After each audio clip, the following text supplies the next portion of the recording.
va a desconfigurar químicamente al receptor y estos movimientos moleculares hacen que el receptor active procesos hasta producir un efecto fisiológico o farmacológico.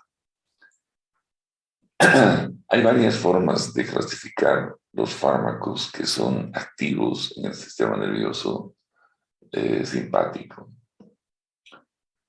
Yo voy a utilizar la clasificación de fármacos que tienen una estructura catecolamínica, los no catecolamínicos y los depletores de la norepinefrina. Sin embargo, hay varias clasificaciones que quiero charlar con ustedes, ¿no? ¿Por qué llamamos catecolaminas a estas sustancias? Porque tienen un núcleo llamado catecol, que es un anillo bencénico, y una cadena amina, que es una tiramina. Entonces ya viene el catecolamina como denominación a esta estructura química. En forma general, podemos decir que las catecolaminas, a diferencia de las no catecolaminas, son más inefectivas las catecolaminas por vía oral que las no catecolaminas. La acción de las catecolaminas es corta, mientras que de los no catecolamínicos es larga. Y la penetración de las catecolaminas en el sistema nervioso central es muy pobre, mientras que las no catecolamínicos, estos sí ingresan al sistema nervioso central, muchos de ellos, y gran parte de sus indicaciones están justamente en el sistema nervioso central. La feniletilamina es el compuesto madre, el original, de donde derivan todos los simpático-miméticos. Como les dije, tiene un anillo bencénico con una cadena lateral de etilamina. Las casas farmacéuticas lo que hacen es jugar con esta estructura, probar la adhesión de nuevos grupos químicos en ciertas partes. Y se han visto, por ejemplo, que es fundamental el carbón 3 y 4, donde la adición de un grupo hidroxilo lo que va a dar origen son las catecolaminas, pero van a ver los cambios que se pueden hacer en este núcleo y también en la cadena, que va a alterar aspectos farmacodinámicos y farmacocinéticos. Solo como ejemplo, en ningún momento nosotros vamos a estar involucrados en desarrollo de estos medicamentos, ni vamos a tener que explicar a nuestro paciente el origen de cada uno de los fármacos. Pero es para que ustedes conozcan cómo es la literatura médica y puedan además entender por qué se llaman catecolaminas y otros son los no catecolamínicos. Esta es la estructura base, ¿no? Este es el catecol y esta es la mina. Y los cambios en las cadenas R1 y R2 que están puestas aquí arriba son los que han ido probándose y determinando, se han estudiado, caramba. Se han estudiado la composición de estas cadenas en las catecolaminas naturales, pero para la producción y alteración de las catecolaminas no endógenas, se han ido alterando ciertas partes de estas ramas de la parte amina y se han ido probando grupos metil, metileno y se han alterado las funciones, o sea, volverlas resistentes a la MAO, otros le dan más efectos sobre algún tipo de receptor, ya sea alfa o beta. ¿No? Entonces, en esta estructura es que se basa todo el juego que además nuestro organismo para producir a través de un juego enzimático que hemos estudiado en la anterior clase, desde que entra el precursor tirosina, que si ustedes ven tiene la estructura exactamente similar, a la a la dopamina, a la noradrenalina y a la adrenalina, lo que va cambiando básicamente es la cadena amina.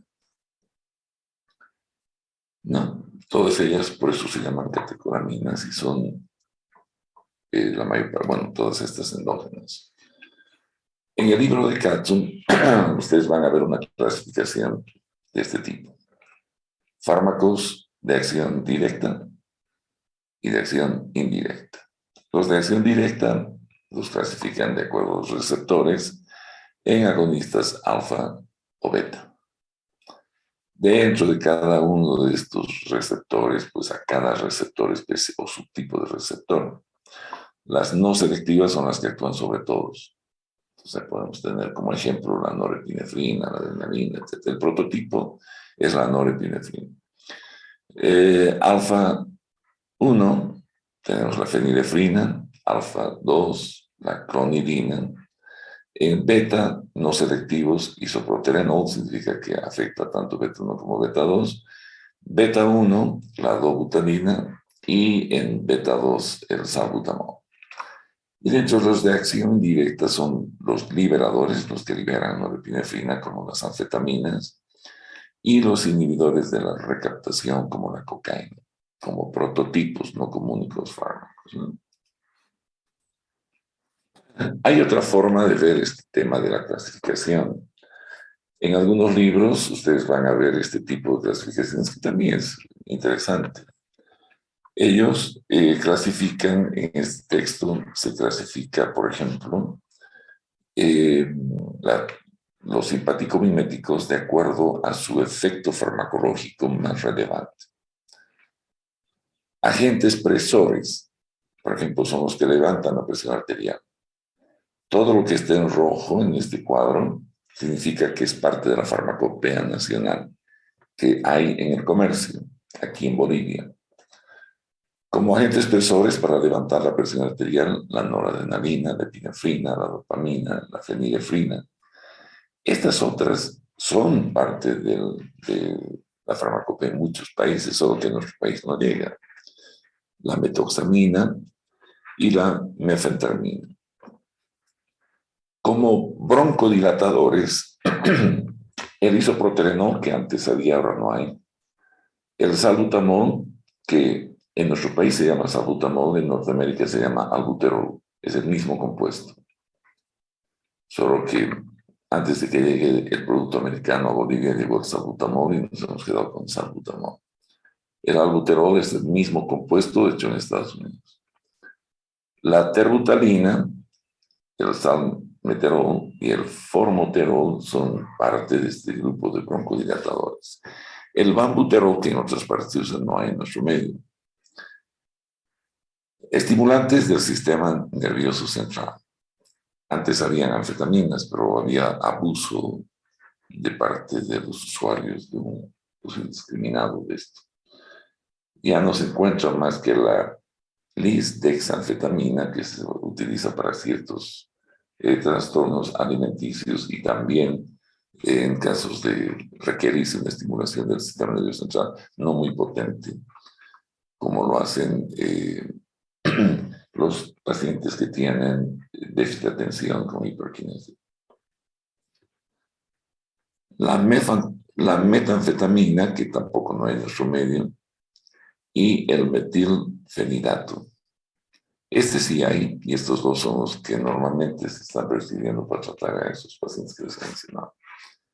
Los relajantes uterinos, la ritordina, que no hay, la isoxsuprina, que tampoco tenemos, el salbutamol y la terbutalina, que sí, y se los puede usar en amenazas de parto prematuro. Luego tenemos los estimulantes cardíacos, fármacos que se usan cuando el paciente requiere estimulación, ya sea por paro o insuficiencia cardíaca aguda. Entonces, la adrenalina y la dobutamina son parte de esto. El isoproterenol no hay. Los descongestionantes nasales, pues en Bolivia hay todos. Los productos antigripales, que ya pronto vamos a comenzar a consumir todos, vienen con estos fármacos descongestionantes nasales, que son estimulantes alfa 1, que evitan la congestión nasal y también se usa para las congestiones conjuntivales. y los anorexígenos, que en nuestro medio ingresan, parece, de forma de contrabando de algún país vecino como Perú, y algunos colegas utilizan para tratar pacientes con sobrepeso, como la anfetamina, la fenfluramina y la sibutramina. Bien, esta clasificación es la que más o menos voy a utilizar, donde distribuyo las catecolaminas en endógenas y exógenas, las no catecolaminas, y luego los de acción indirecta y de acción mixta. ¿Ya? ¿A qué se debe que ciertos fármacos tengan mayor afinidad a ciertos receptores? Esto es un tema primero, de densidad de receptores. La desensibilización que pueden tener los receptores y la estructura química. Y hemos visto que la estructura química de los medicamentos les puede dar cierta afinidad a ciertos grupos de receptores. Entonces, es tema de varios aspectos, que en realidad es una selectividad dependiente de la concentración del fármaco. Porque la mayor parte de estos fármacos que son agonistas, algo selectivos para algunos receptores, uno aumenta la dosis a dosis más altas, no recomendadas por las casas farmacéuticas, y va a conseguir estimular más receptores que el que supuestamente uno debería hacer. Entonces, esta selectividad de la fenilefrina alfa 1, por ejemplo, no es que no estimule alfa 2, sino que estimula también, pero lo hace preferencialmente y de manera más notoria clínicamente en alfa 1. Así como la clonidina en alfa 2, la dobutamina en B1, salbutamol, salbuterol y terbutalina en beta 2, más que en beta 1, ¿no? No significa que no hay efecto, sino que es mucho más predominante el efecto en estos receptores. Y en términos de las catecolaminas, la epinefrina actúa de igual forma en los 4 receptores más importantes, mientras que la norepinefrina lo hace más en alfa y en beta 1, casi nada en beta 2, al igual que la dobutamina, que más es un estimulante de sus propios receptores dopaminérgicos, sobre beta 1 más que y nada en beta 2, y en alfa 1 y no en alfa 2. Y en este gráfico ustedes pueden observar que los agonistas selectivos generalmente están asociados a un solo receptor, y los no selectivos son no selectivos para el grupo de receptores donde trabajan, o para todos los, como estos que son la epinefrina, la norepinefrina y dopamina, que así afectan a los 4 receptores. Y hay otros agonistas que solo trabajan con el receptor alfa, alfa 1 y alfa 2, como la oximetazolina, o beta 1 y beta 2, como la isoproterenol. Y aquí abajo tienen pues los de acción indirecta. Los niveladores están la anfetamina, los inhibidores de la MAO, la cegilina, inhibidores de la catecol o metiltransferasa, como la entacapona, y los inhibidores de la captación, como la cocaína. Bien. Entonces, dentro de este grupo de los que actúan de manera directa, estos son fármacos agonistas. Pueden haber estos que no son selectivos, o también se llaman duales, que trabajan sobre alfa y beta. La adrenalina tiene preferencia de estimulación en los receptores beta. O sea que es más, sus efectos son más notorios a nivel cardíaco, con una mayor fuerza contráctil. Entonces, normalmente se la usa la adrenalina en el paro cardíaco, en el shock anafiláctico. Y la vía, pues, de administración del fármaco cambia, ¿verdad? En shock anafiláctico se usa por vía subcutánea y en el paro cardíaco vía intracardíaca. La noradrenalina tiene una preferencia para receptores alfa. Es un fármaco presor por excelencia. La dopamina, su preferencia varía de acuerdo a la dosis. A menos dosis, actúa sobre sus propios receptores. Se incrementa la dosis, aumenta su efecto en beta 1 y a mayor dosis sobre alfa 1. Y dependiendo de qué tipo de pacientes se quiere tratar, pues hay una escala de dosificación que luego les voy a mostrar. En alfa, los no selectivos se los usa para producir vasoconstricción, tanto en la mucosa nasal como en la ocular. Es un uso tópico, ¿no? Y los más usuales son la nafazolina, la oximetazolina, la silometasolina, etc. Los selectivos, alfa 1, por ejemplo, son midiáticos. Se usa por vía tópica, como la fenilefrina, el metarraminol y la metoxamina. Aquí ahí tenemos la fenilefrina, la pseudoefedrina y demás que después vamos a ver. Alfa 2 estimulan los autorreceptores, disminuyendo, es decir, producen una retroalimentación negativa, disminuyen la liberación de norepinefrina. Entonces son antiadrenérgicos, ¿verdad? La clonidina, la metildopa, la guanafacina, el guanabens, que vamos a ir estudiándolos durante este mes, ya sea como fármacos dentro del sistema nervioso autónomo o en la hipertensión arterial, que también voy a hablar con ustedes.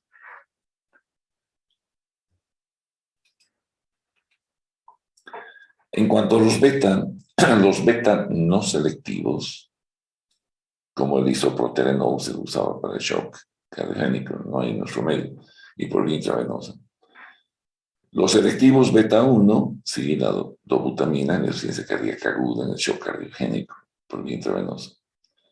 Esto van a hablar con otro docente cuando hablen de insuficiencia cardíaca, en la que les van a explicar cómo se usa y en qué situaciones. El beta 2, sobre todo, broncodilatador y relajantes uterinos. Mañana vamos a hablar de estos, de acción corta, larga, etc. Esto es de acuerdo a cuánto tiempo dura su efecto. Generalmente los de acción corta se los prefiere como broncodilatadores, ¿no? En crisis asmáticas. Y los de acción larga para prevención de pacientes asmáticos, para que no hagan crisis agudas y el efecto sea prolongado durante toda la noche y no tengan que despertar con un espasmo bronquial. Y los relajantes uterinos, como la ritodina y la isoxsuprina. Los indirectos están los que aumentan la liberación o inhiben la recaptación, como la tiramina, los antidepresivos tricíclicos, y los mixtos, donde está la efedrina, pseudoefedrina, anfetamina, cocaína. ¿Ya? Estos fármacos por excelencia son fármacos vasoactivos.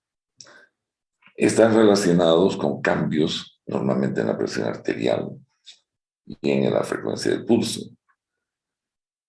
Y como ustedes han aprendido en fisiología, cualquier fármaco que sea vasoactivo, ya sea produce vasodilatación o vasoconstricción, va a generar fenómenos de adaptación en base a los vasoreceptores.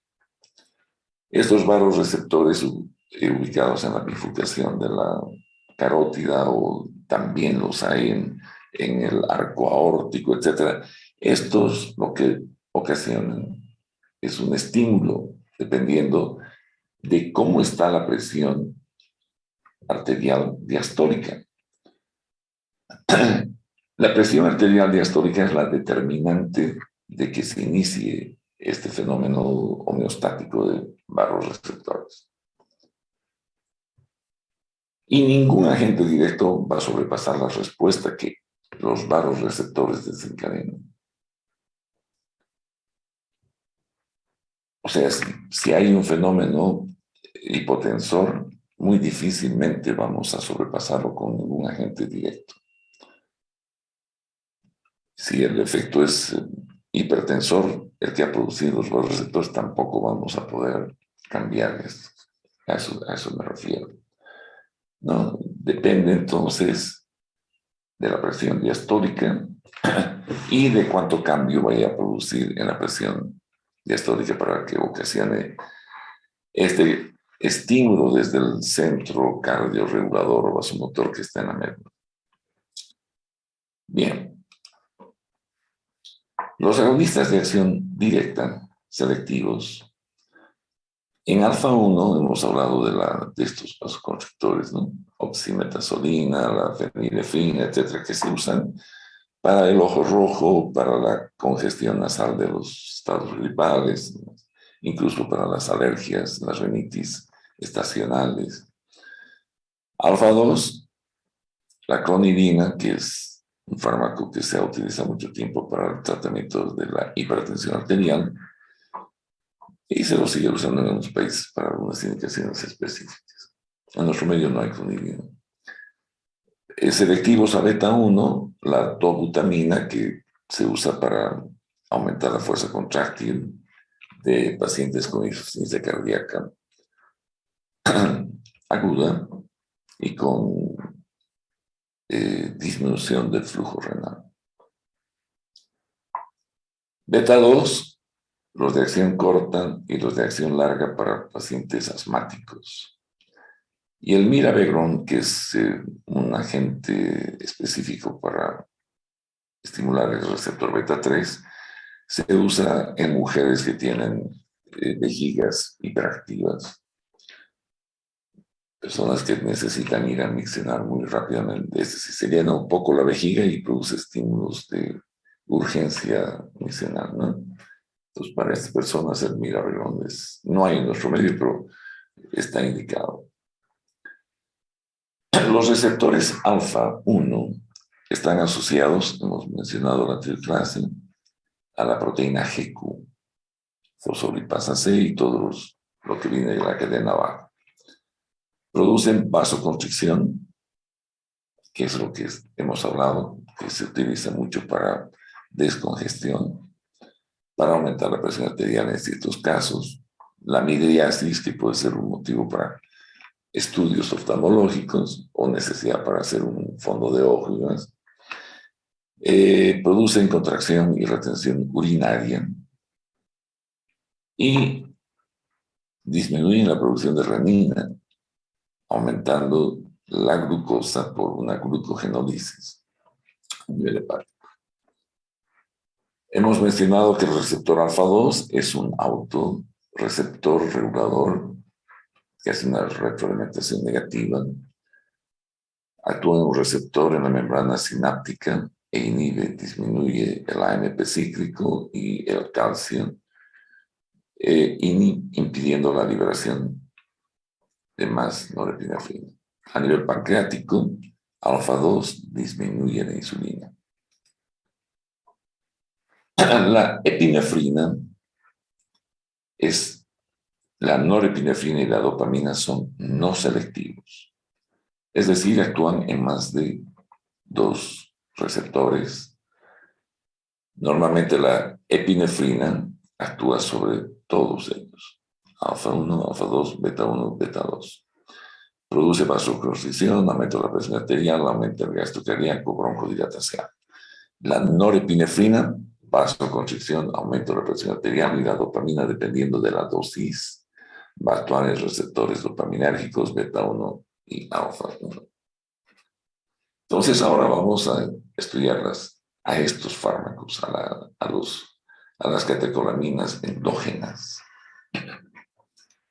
Aquí tenemos la epinefrina y la norepinefrina. Cuando ustedes vean este símbolo que he puesto acá, este bien, significa que este fármaco existe en Bolivia y se lo usa. La epinefrina produce un estímulo tanto de los receptores alfa como beta. En alfa produce vasoconstricción. En beta estimula el beta 1 a nivel cardíaco y el beta 2 que produce vasodilatación en el músculo estriado, en los vasos del músculo estriado, y produce vasodilatación, pues. Con la vasoconstricción generalmente son los encargados de mantener un calibre en los vasos sanguíneos adecuado para el paciente.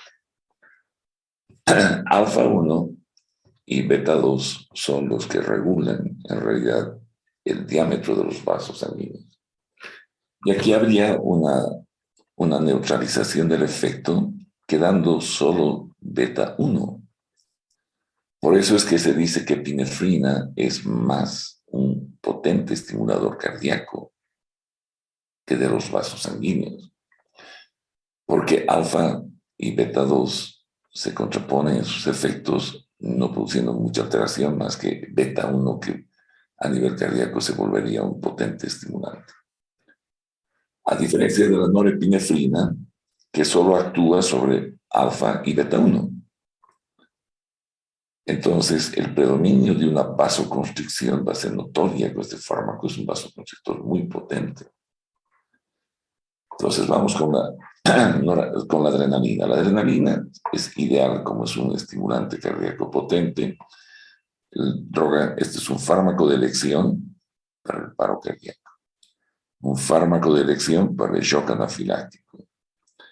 Las vías de administración de la adrenalina, pues se puede usar intramuscular con múltiples dosis, y cuando no hay respuestas recién vamos a la vía intravenosa.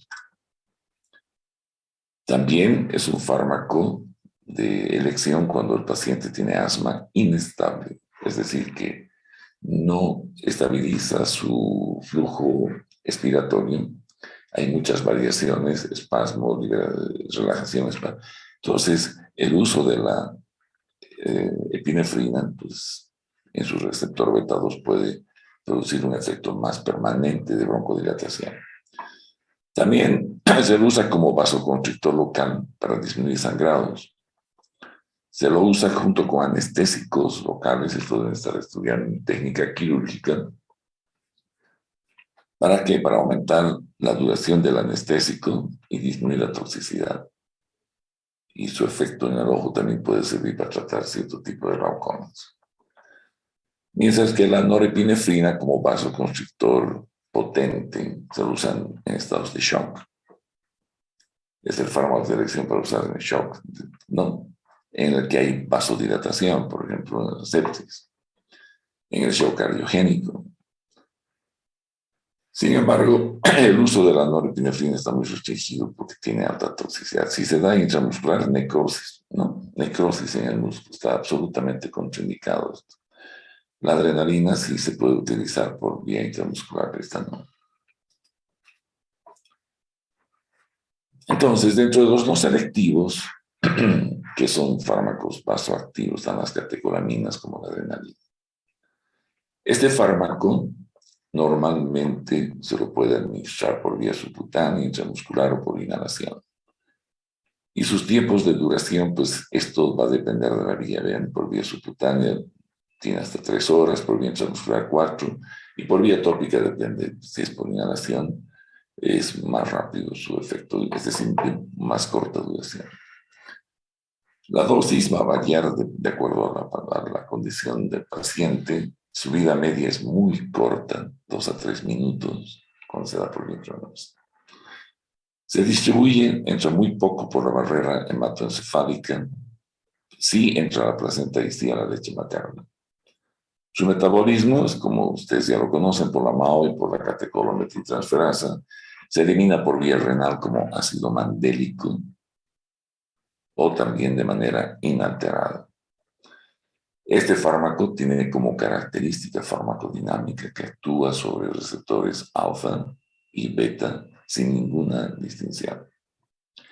Entonces, obviamente va a aumentar la resistencia vascular periférica, va a aumentar la presión arterial, los efectos inotrópicos, cronotrópicos, va a dosis pequeñas, cuando se da la adrenalina a dosis muy pequeña, lo que va a ocasionarse es una hipotensión arterial porque va a estimular al receptor beta 2. Y beta 2 es vasodilatador a nivel del músculo estriado. Y a dosis más altas recién el efecto vasopresor por alfa 1, ¿no? Una vasoconstricción periférica. A nivel cardíaco disminuye el periodo refractario, por eso hay una taquicardia, mayor repolarización. Es un inmunomodulador y disminuye el potasio sanguíneo. Entonces, estas cosas son algunas cosas importantes de la adrenalina. ¿Para qué usamos la adrenalina? En la crisis anafiláctica. Además de mantener al paciente con todas las vías aéreas, la respiración, la circulación, bla, bla, vamos a utilizar la adrenalina en primera instancia, que es la que va a salvarlo al paciente en realidad. Y luego vamos a poder administrar corticoides y antihistamínicos, pero no son parte del tratamiento inmediato. Sin adrenalina, el paciente tiene muy pocas posibilidades de sobrevivir si solo usáramos corticoides o antihistamínicos. En el paro cardíaco, además de hacer todas las maniobras de resucitación, se puede, si es que se cuenta con un desfibrilador, utilizarlo o usar adrenalina más un antiarrítmico. Generalmente los antiarrítmicos, estos ventriculares, como la miodarona o la lidocaína, son los indicados para evitar nuevamente la recurrencia de alguna arritmia que ha producido el paro, una fibrilación ventricular, etc. Y mantener al paciente hasta llegar a un hospital o en el hospital hasta que entre una terapia intensiva, monitoreado y con fármacos antiarrítmicos y demás. En la bradicardia, cuando la bradicardia es sintomática, el fármaco de elección es la atropina. ¿Por qué? Porque vamos a bloquear al parasimpático y vamos a dejar que el simpático estimule la frecuencia cardíaca. Si esto no funciona, se pueden utilizar marcapasos transcutáneos. Y si esto no funciona, recién vamos con las catecolaminas, como la dopamina o la epinefrina. En las hemorragias, pues en el tubo digestivo y demás se puede utilizar infiltraciones para detener hemorragias. En el broncoespasmo nebulizada también puede ir la adrenalina, ¿verdad? Como les he mencionado, sobre todo en asmas inestables. Y en el paciente que tiene un shock que no responde a la sustitución de volumen, se puede también utilizar la adrenalina. La adrenalina viene, al igual que la norepinefrina, en varias diluciones. En este caso le estoy mostrando la norepinefrina. La norepinefrina tiene diluciones de 1 en 1000, 1 en 10.000, 1 en 100.000 y 1 en 200.000. Se puede utilizar, miren, las dosis más altas generalmente con anestésicos locales. Para inyecciones subcutáneas o endotraqueales o intramusculares, la de menos concentración. Para la intracardíaca, 1 en 10.000, miren, para la vasoconstricción local, 1 en 100.000, y como anestésico, con el anestésico, 1 en 200.000. Un fenómeno interesante descrito por Theo es cuando él estudió variaciones de la presión arterial usando la epinefrina y se observó que en la primera fase la presión arterial subía y en una fase un poco más tardía la presión arterial disminuía de sus límites normales. ¿Esto qué significaba? Que estaban estimulándose dos receptores diferentes. Alfa 1, que aumentaba la presión, y beta 2, que disminuía la presión arterial. O sea, había un patrón bifásico en la presión arterial con el uso de la epinefrina.